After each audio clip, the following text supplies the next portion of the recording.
And I use 3 books, 3 references in giving you these ideas, because in the first place, they're all very good books.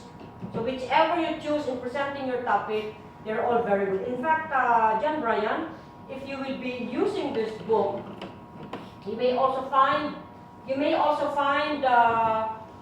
ideas from these 2 books.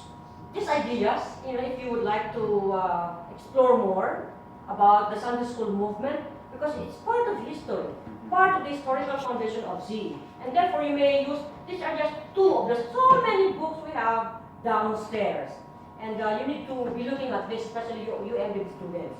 Now when you write your paper, when you will be, for the MAs, if you are writing your CE research, you will be making use of this, a lot of CE books that we have downstairs. And we have beautiful books, by the way. It will change your perspective when it comes to the educational ministry of your church. Okay? And by the way, if you are already working on your requirement for the MDiv, the ministry philosophy, you can also get it from here, the ideas from here. Right? At the very end is the ministry philosophy elements. Let's move on. Question. I have a question for you. What is ministry to you? Look at the different statements there. What is ministry? Do you agree with all these 1, 2, 3, 4, 5 statements? Look at that. The number 1 is ministry is not a social agency. Do you agree? The church is not an educational institution. The church is not a program. Ministry is not a building. The church is not an organization. Can you refute this? What do you think about these 5 statements? Have you come across this? Is this also your belief? Yes. Which one? Can you, Pastor Rich, which one? Which one got your attention there? Among these 5, which one got your attention? Not a social agency. Do you believe the ministry is not a social agency? Not a social agency. It is not. Yes, ma'am, because when we say social agency, we are merely focused on providing the needs of the people, social service, particularly on the physical, mental, emotional. But I think ministry is more than that, since we look onto the spiritual aspect, moral aspect, and which social service do not cover. Alright. It's better. Okay. What about you, JP? Ministry is not a building. What is it? If it is not, what is? It's people-centered. So that's okay. What about you, Pastor Wang? Which one caught your attention there among these 5 statements? Ministry is not a building, bro. Ministry is not what? Building. It's not a building too, together with JP. Yes. So you agree together? Yes, I agree All right. with you. Christy? The church is, or the ministry is not a program. It is not for you. Yes. Why is it not? Kasi when we like have activities in the ministry, sometimes we focus too much on the program. We forgot why we are doing that. So therefore, you find this not a good statement. Well, I agree with that. You agree? Yes. Okay. What about the church? The church is not a program and ministry is not a building. Wala lahat, no? All everything. Okay. Alin art dyan?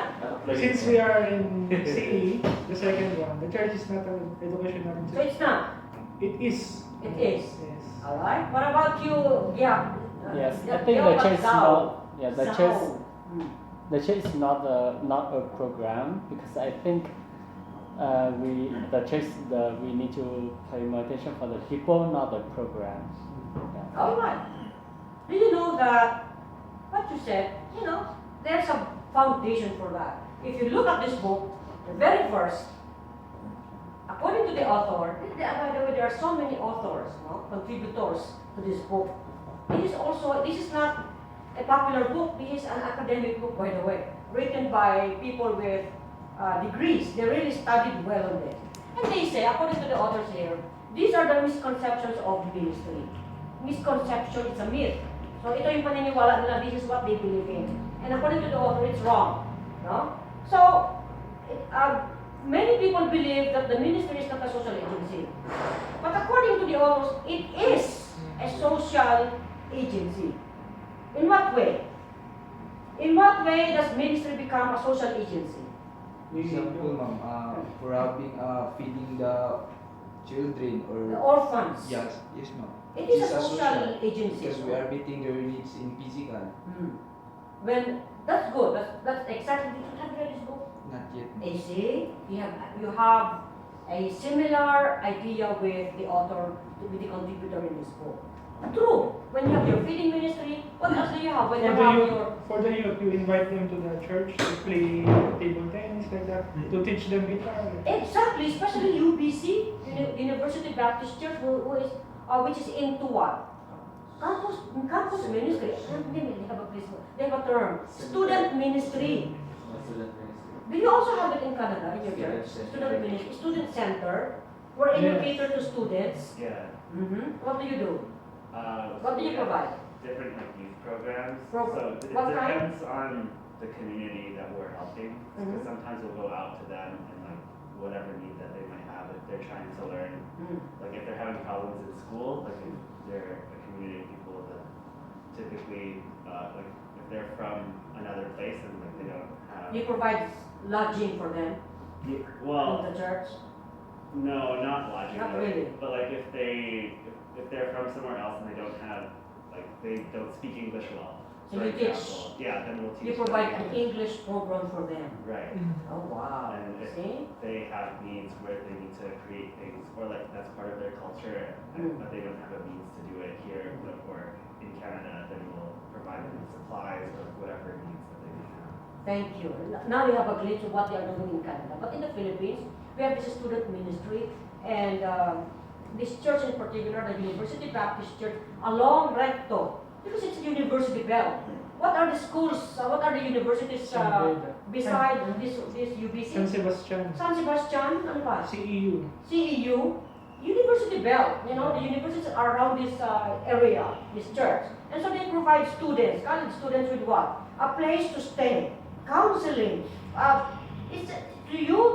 To them, it's just playing. But to you as a counselor, to you as a minister, you are providing them with a haven, a place to stay. Instead of them having drugs or partying or doing any vices, you are there providing safety and food, even food. You provide food for these students. And that's one. So the church is also this. What else?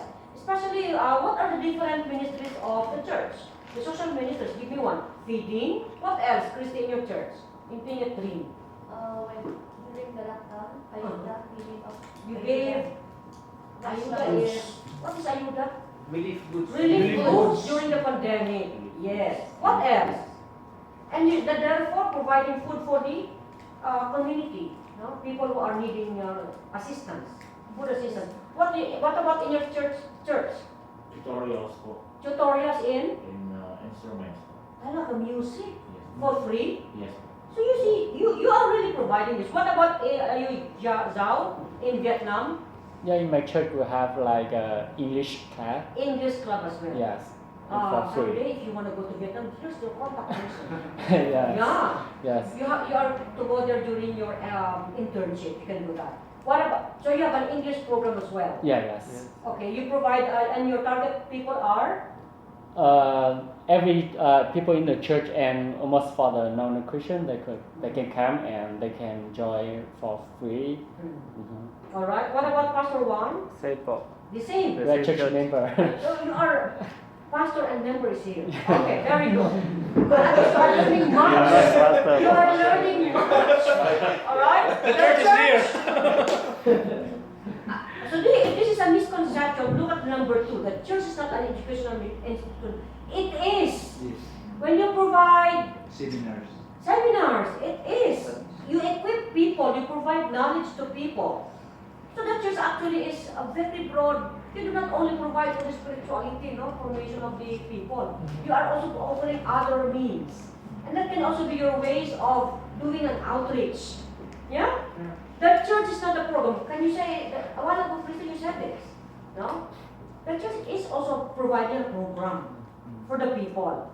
What about ministry is not a building? Of course, we know that church is composed of people, but it is also what? You also have what? When you say building, the structure.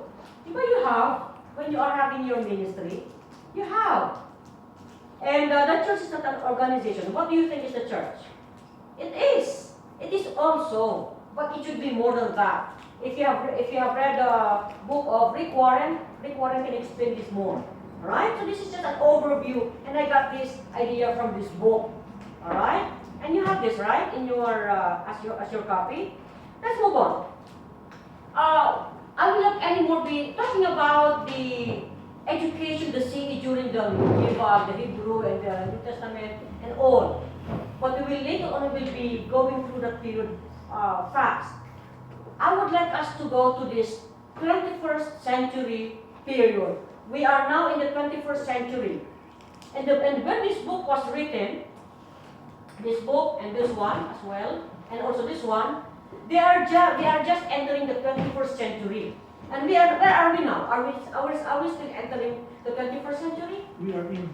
We are in already. Nandun na po tayo. We are now in a little bit in the middle. Alright? Because of technology. So, what is it? What is it that we need to do? That we need to be knowing about entering this period? Nakakatakot kasi, pero actually it's not. For the millennials, it's not. No? I have taken here a concept of the 21st century learning in the secular, in the universities. And this is what is going on, by the way, right now. So fast, no? What about the church? What about the CE of the church? No, na behind tayo actually. We are left behind, no? We need to catch up. You are in here today, you need to catch up, no? And so, number one is, according to this one, I got this one as well. Young, Michael J. Anthony Young. These are good Christian educators, by the way. And they can give you perspectives on how to do or on how to operate the CE in your church in the 21st century setting. Now, number one, according to Young, according to Anthony, the profession of CE or Christian education itself is splitting into a variety of more focused educational ministry areas. True or not true? Di ba totoo naman talaga? Right now, you already have a different age-graded kind of ministry. In fact, the Baptist way of the Southern Baptist still we have that. The youth, the children, the youth, and then the adults. In other rich churches, those who can afford really, especially even in our setting, they already have this only for the first graders, only for the second graders. I have encountered this at Belleville, the US. It's a big church, and every grade, every age, they have a ministry. Like for the 8-year-olds only. Yung JP? Only for the 8-year-olds. Iba na naman yung room. There's another room for the 9-year-old. Another department for the 10, the 11, and the 12. Grabe, no? Until 78, no? Pabilis lang. Grabe, ang young. Because they can afford it. And they have attendance of 50,000 members kasi. Oo naman, tayo, how many members do you have in your church? 30. Wow. Don't I don't want to say sana all. I don't like that. Alright? You need to do more. So, and according to this, including youth ministry, children's ministry, family ministry, and others, during the 21st century. When the 21st century is already fast approaching, these have been institutionalized. Children ministry, youth, because before, in the previous century, the children's ministry is not given a priority, only for the adults. They were the less privileged, underprivileged kind of departments, including the youth. But not anymore in the 21st century. Alright? Colleges and seminaries are responding to this demand. In fact, not just the seminary, our school. Oh, by the way, when we were still having this term, and not semester, we used to have that youth ministry for CE course, CE degree. We have that before, BCE, Bachelor in Christian Education. We also have the Master in MCE. And we have this curriculum. how to handle the children's ministry, how to handle the preschool ministry, the special ed. And this is because of this thinking about or framework being taught in the 21st century. So we need to be thankful, right? Then move on. And advances in computer technology are, kung katumawa ha, this is just entering into the 21st century. But look at the content here. Advances in computer technology and the internet are just beginning to be explored for educational ministry purposes. But right now, are we using it now? Yes. Yes, even in my church, mind you, I am using YouTube in presenting songs. Because in YouTube, in 5 minutes or 5 minutes, I can already teach the song with movements. Oh yeah. Mostly So when high pandemic tech. strikes, ma'am. Huh? Mostly when the pandemic strikes. Opo, especially that. And when I'm also using the hook part, for example, if I'm talking about the social ministry, like I'm talking about poverty, I can only just show pictures or a video of so much extreme poverty in less than a minute. It's there, very fast, no? But the coming of the 21st century, they are just being explored. And by the way, the context of this is in the U.S. What about in the Philippines? In the onset of the 21st century, what are we doing? We who are in the Philippines. Wala, gaya-gaya tayo sa Amerika eh. Whatever is moved there, we also copy. We are all copycats, no? Except for the Vietnamese. I don't know.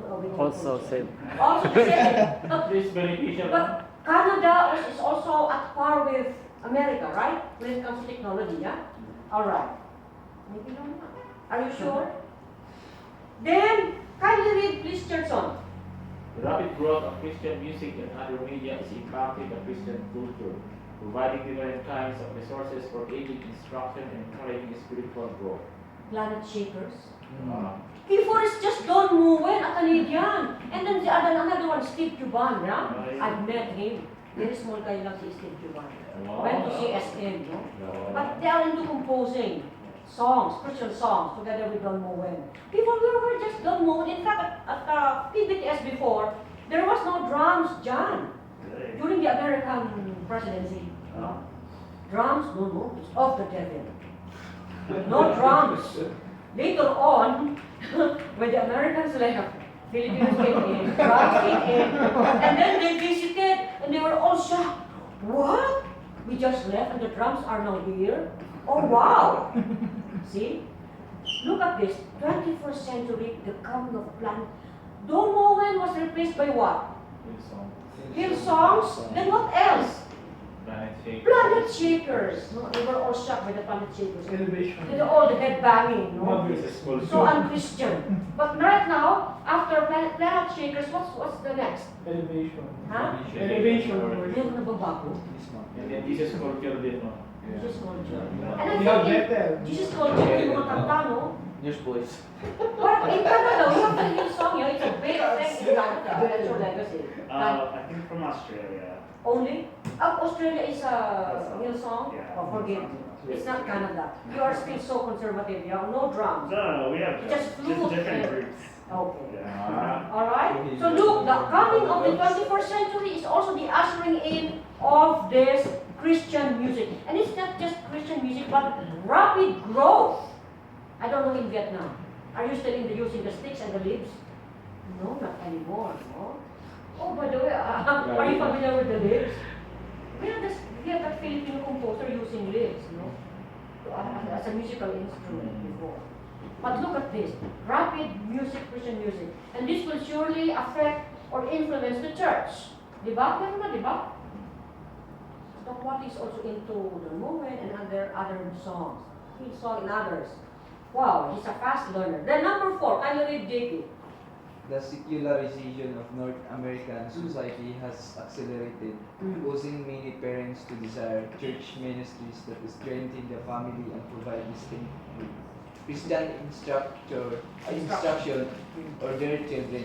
Christian private schools and homeschooling continue to grow, creating unique challenges for churches attempting to serve both the needs of children from public school and Christian homeschool backgrounds.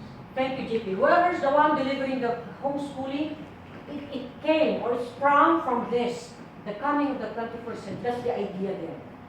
Private homeschooling. We have the homeschoolers. That's why we have, what is that, the AXI? The AXI is an association of homeschoolers. I don't know with Art, you have a child already, but I don't know if you will be doing homeschooling to your child, no? But remember that it came from this 21st century, the beginning, right? In conclusion, but this is a technical, according to this author, some of the challenges we face are new during this time. But many of the basic needs in CE have not changed. Totoo naman talaga. The method has changed, the strategies have changed, but not the needs in CE. Fundamentals mo. Oh, yung fundamentals, atong pa rin naman din. No? The basic. No? Some things will change, but not the major ones. Right? Now, sabi pa nga ng conclusion ng author, people still need to hear and respond to the good news of salvation in Christ Jesus, and to learn how they can know God and follow Him in their lives. Bill pride will never disappear. There will always be people listening to that way of presenting the gospel, the four spiritual laws. That's why you do not also give up. You only add. But be careful with your strategies. A while ago, you have a very good conclusion there, no? A while ago, if you were listening to his conclusion. So again, people still need to hear. Look at this. What does this tell you? As you do equipping your church members, what does this tell you? This conclusion by the author, by Dr. Anthony Young. What does this tell you, Christine? Don't be afraid. Just whatever is there in your mind. What does this tell you? Have we Being not, a Christian we continue educator. to teach. Huh? We continue to teach in the church. We need to continue to teach. Yes. All right? It's time to start with one. Ano to Art? Wait an hour. Wait an hour. All right? What about you, Christy? What does this tell you? People still need to hear and respond to the good news of Christ Jesus. There are so many strategies out there you can learn from YouTube. But look at this. People still need. Therefore, you said it correctly. You still need to evangelize. You still need to teach the basic, the main meat, the main course. Do not be sidetracked by the minor detail. Yes, Art? Gospel is not only for the non-believers. It's also for the believers. It's also for the, you call it discipleship. A while ago you talk about cheap grace. There's a technical phrase for that. You call that easy believism. And in fact, John MacArthur also criticized Bill Bright for that. And you call that easy believism. There is also a place for Bill Bright. There is also a place for John MacArthur. I'm telling you, my dear friends. Alright? And anyway, a while ago, Bill Bright is more on kingdom focus. If you have known this, if in your missions, are you kingdom focused or church focused? Church, meaning putting them into membership in your church. Or are you not care about making them enter or be part of your church membership, but you are more into making them receive Christ? Because wherever they go, anyway, they are still Christians. Kingdom focus. Bill Bright, I think, is there. In more on kingdom building. Not church building, but kingdom building. Right? Have you heard that in your missions classes? So we, like the church leaders, throughout the past 2,000 years, need to be clear, I put this in red, need to be clear in our purpose and creative in our design of educational strategies and use of methods to promote the knowledge of God and a growing relationship with Him. Alright? And we can learn so much, by the way, from those who have gone ahead of us in promoting CE. Marami pa natutunan sa kanila, especially during the medieval period. What time is it, by the way? 54 now. 3:54. That is 6 so minutes fast. now. Parang grabe, no? Yes, madali na. I know.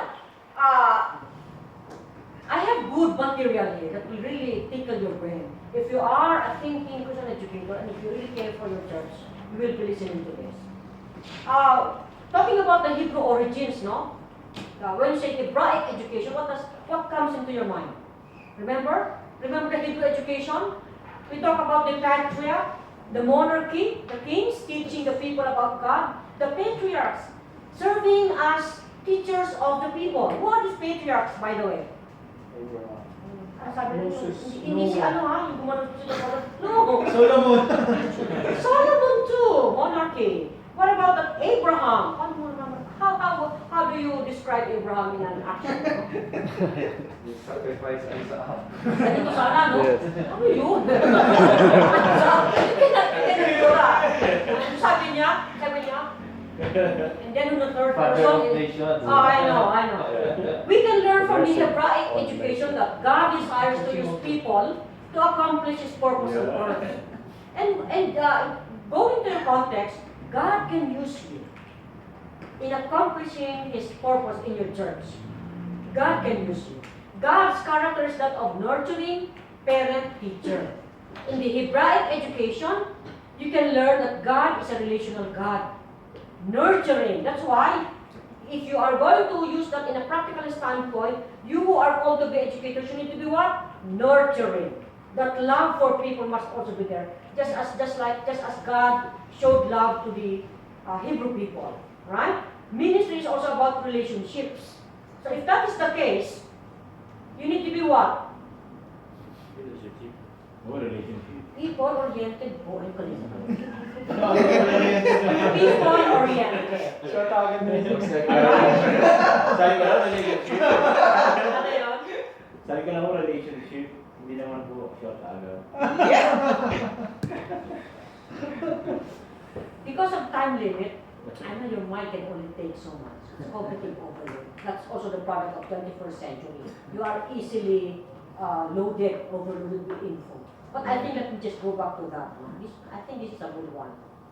Before you move on to those things.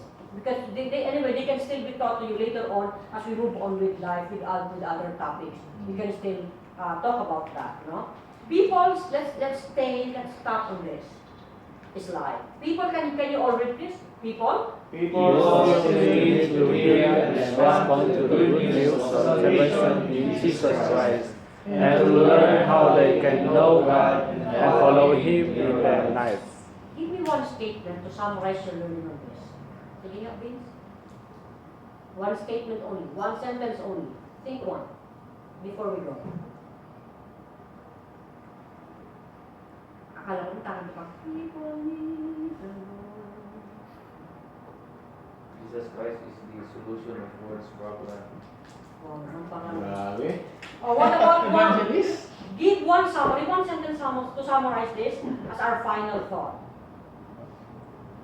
Based on this, a while ago you said it already. But kindly repeat what you said a while ago. Teaching the gospel is the foundation of the teaching. It's still there. Yes. It's still the main thing. JP? Ma'am, since we have touched the first tutorial, new strategies, so we have to maximize that new strategy so that people still can hear the salvation about Jesus Christ. Art? Pass mo. Pass? Churchill? People cannot save their own lives. Right? Share the gospel. Share the gospel still. We've been doing that, but we stopped. Can you relate 21st century and this? Yes, ma'am. Sharing the gospel is still relevant in the 21st century. So you think it's already a time for technology? But look at this. I think this is still the main thing. Do not be sidetracked by the minor details in this world. It's still the main thing. And this is the reason why you are here at the seminar. Yeah? We will again move on to the next lesson next week. I will still be presenting the Goodbye and thank you for coming.